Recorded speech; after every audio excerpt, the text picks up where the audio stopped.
After playing Valkyrie Elysium's public demo, I grew mildly enthused, but still felt a general sense of unease regarding what a drastic departure this entry took from its roots. It doesn't remotely come off as being part of the same franchise, and I was concerned over whether this shakeup in identity would work to its detriment. However, after fully playing through the game, my fears became unfounded because Valkyrie Elysium has managed to stand on its own by being a standout and fulfilling action experience. But why would another Valkyrie try to hinder me? Throughout this title, players control Valkyrie, a tool of intervention made by Odin to bring salvation to the world. It's a simple premise that never becomes intricate or elaborate as the narrative progresses. While significant developments occur in the game's latter half, the story can merely be seen as a backdrop for other elements to propel and shine, namely the navigation and action. The gameplay is set across several stages, divided between exploration and combat. The former is surprisingly well handled, with the maps meticulously crafted to hide rewards in just about every corner one can stumble upon. Treasure chests, blue flowers indicating the lingering thoughts of those who have passed on, and individuals granting subquests are what players will find when going off the beaten path. Further, Valkyrie's soul chain ability allows her to reach higher elevations, and her companions can occasionally destroy obstacles impeding progress. None of these elements are presented in ways to propagate complex problem solving. Still, they offer consistent freshness to alleviate the potential tedium constant battle would provide. However, battling never grew tiresome. On her quest, Valkyrie gradually gains the aid of numerous Einherjar, potent souls compelled to join her mission. They provide passive damage output when manually summoned, while also coding Valkyrie's weapon in a specific element. The Einherjar's combative efficacy is enhanced the more they are utilized, and personal side quests involving their yearnings and backstories grant additional gameplay benefits. Additionally, memories of their pasts are unlocked and viewed in the main menu, serving to establish deeper dives into their places in the former world.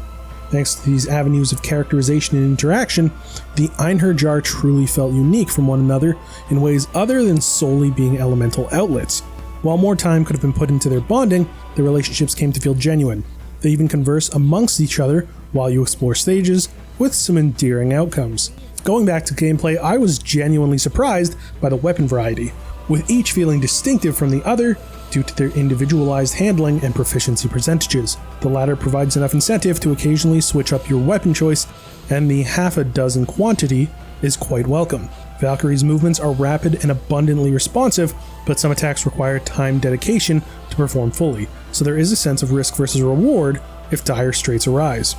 When throwing runes into the mix, essentially weapon add-ons with varying benefits, some notable synergies become apparent.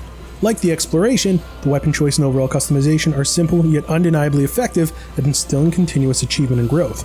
The skill tree and quests also house a few shakeups to the gameplay systems, with the latter worth pursuing at every opportunity possible.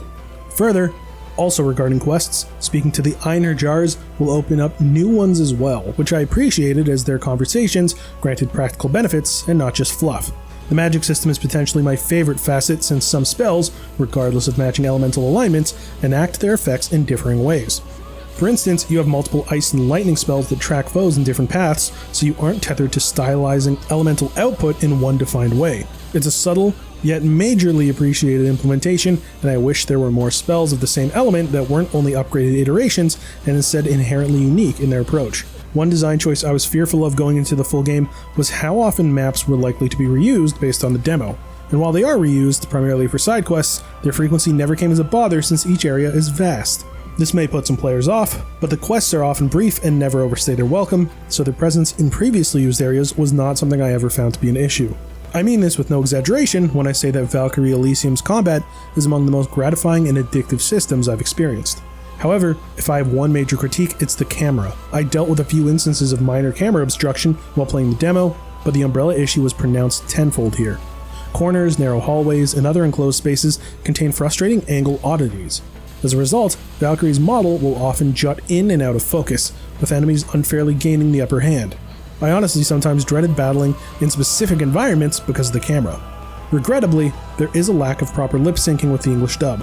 The voice cast is excellent as their deliveries are solid and fitting for their contexts and characters. Still, we've reached a point with modern gaming where lip syncing is usually perceived as a default feature, so its lack of place here is jarring at several points.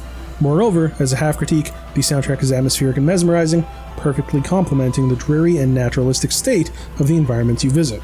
Unfortunately, the number of tracks is noticeably low, at least while on stages. Additional combat and explorative songs would have been nice for variety's sake.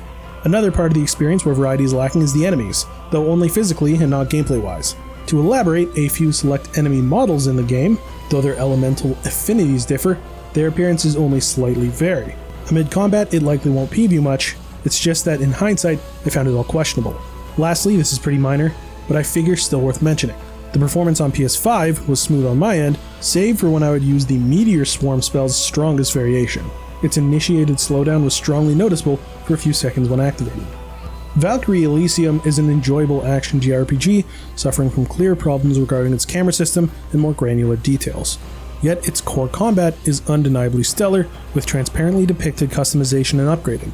Additionally, its cast and narrative are light but effective, paving the way for a satisfying adventure if you don't embrace critical presumptions. Despite my initial disappointments with this entry's lack of clear connective tissue to the franchise's origins, I genuinely loved my time with this title. I hope its gameplay elements are used as a basis and improved upon for further installments. Noisy Pixel is giving Valkyrie Elysium an 8 out of 10. Thanks for watching. Please be sure to check out the full review at noisypixel.net. Noisy Pixel is run by a group of gamers who work hard to deliver news, reviews, previews, and more. Please subscribe to keep up with all our future content.